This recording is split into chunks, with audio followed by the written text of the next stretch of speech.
Salut tout le monde, bienvenue sur la chaîne Cocktail Cherry River. Aujourd'hui, deux cocktails complètement différents. Les deux sont au gin, mais un est plutôt fruité et acidulé, alors que l'autre est plutôt sec et costaud. Ça va me permettre de répondre à une question que je me fais poser très souvent, à savoir quels cocktails sont shakés versus remués à la cuillère et pourquoi. Donc aujourd'hui, tout ça au menu. Avant de commencer, si ce n'est pas déjà fait, abonne-toi, va chercher ton shaker, ton mixing glass. C'est parti! Que ce soit de shaker ou de remuer à la cuillère, les deux techniques ont un objectif identique, c'est-à-dire de mélanger et de refroidir nos ingrédients. Donc si les deux techniques ont un objectif identique, pourquoi on en choisit une plutôt qu'une autre, dépendamment de notre cocktail et qu'est-ce que ça fait comme différence? Quand on remue à la cuillère, on va arriver à mélanger nos ingrédients, les refroidir et par le fait même diluer notre cocktail légèrement, mais comme notre mouvement est relativement léger, on a besoin d'avoir des ingrédients qui ont une densité similaire si on veut s'assurer de bien les incorporer tous ensemble. À l'inverse, quand on shake notre cocktail, on va avoir un mouvement qui a beaucoup plus de force, beaucoup plus de vélocité, donc on va incorporer plus d'air, on va émulsifier nos ingrédients et par le fait même refroidir et diluer encore plus. Donc en effet, les deux techniques refroidissent et mélangent le cocktail, mais de façon différente.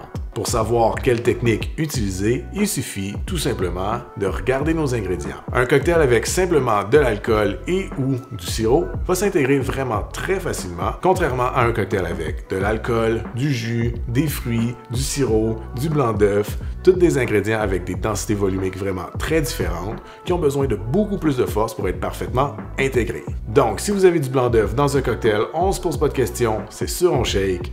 Et en règle générale, si vous avez du jus, des fruits ou des herbes, on shake aussi. À l'inverse, si vous avez simplement différents alcools ou de l'alcool et des sirops, on peut y aller à la cuillère. Donc pour démontrer tout ça dans un cocktail shaké, aujourd'hui on va faire le Clover Club, un cocktail qui contient de l'alcool, des fruits, du jus, du sucre et un blanc d'œuf. Donc tous les éléments nécessaires pour un cocktail qui doit être shaké, sinon on n'obtiendrait absolument pas un bon résultat. Donc dans notre shaker, on va commencer par 1 once et demi de gin.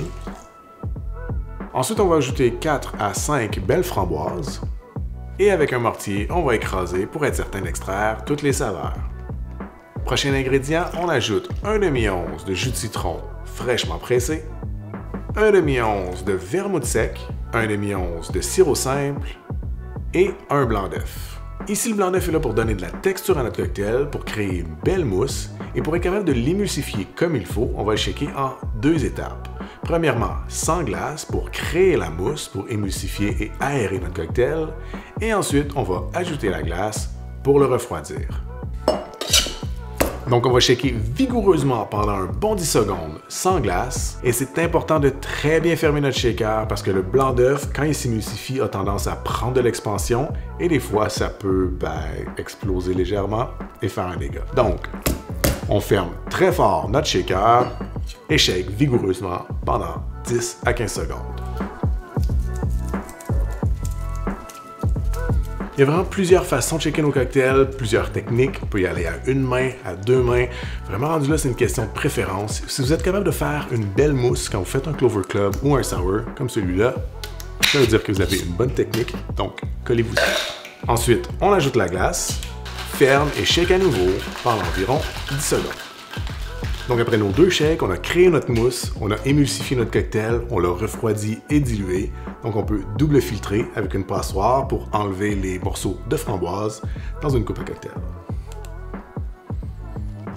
En déco, 3 framboises sur un pic. Et voilà comment on fait le Clover Club. Cheers! La texture d'un blanc d'œuf bien émulsifié dans un cocktail de type sour comme le Clover Club a pas son pareil.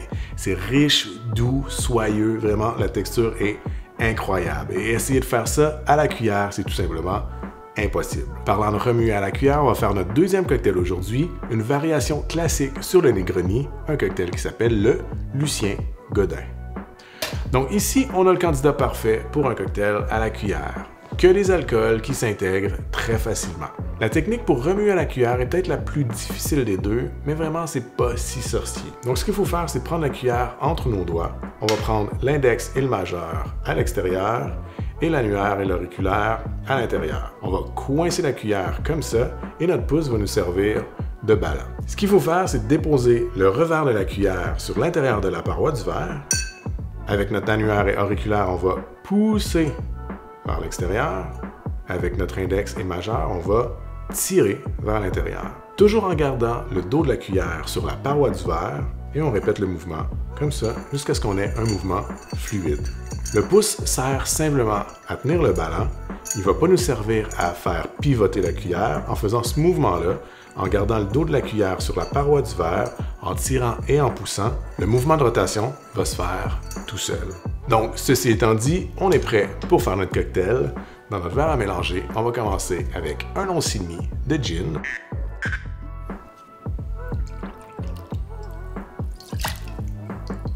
Un demi-once de triple sec. 1 demi-once de Campari et 1 demi-once de vermouth sec. Ensuite, on remplit notre verre à mélanger de glace et remue à la cuillère pendant 20 à 30 secondes.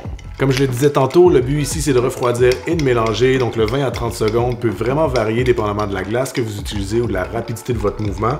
Quand vous voyez que votre verre à mélanger commence à être embué comme ça, et que les glaçons sont un petit peu fondus, que vous touchez l'extérieur de votre verre à mélanger et que ça vous semble avoir une température adéquate, habituellement, c'est un cue pour arrêter. Mais, en règle générale, 20 à 30 secondes, c'est une bonne durée. Ensuite, on va prendre un verre de style Old Fashion, on va le remplir de glace. J'utilise un beau cube de glace transparent ici que j'ai fait à la maison. Si jamais ça vous intéresse de savoir comment on fait, laissez-moi savoir dans les commentaires en bas. Peut-être qu'on fera une vidéo dédiée à ça, éventuellement. Donc on filtre par-dessus notre cube de glace. Pour la déco, on exprime un zeste d'orange et on garnit avec le zeste une fois qu'on l'aura découpé en parallélogramme. Et voilà le Lucien Godin. Cheers! Donc ici, on a un cocktail qui est vraiment très agréable en bouche avec une texture très lisse qu'on n'aurait pas si on avait shaké le cocktail. Si on avait shaké un cocktail de ce type-là, on aurait ajouté beaucoup d'air au drink. On aurait eu quelque chose de vraiment très différent au niveau de la sensation en bouche qui n'aurait pas été aussi agréable. C'est aussi pour cette raison-là qu'on dit qu'on shake jamais un martini, sauf le Vesper, le James Bond Martini.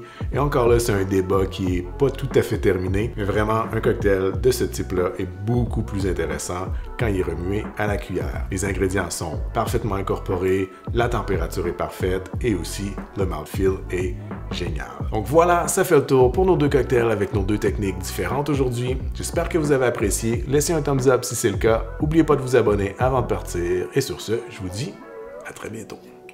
Cheers.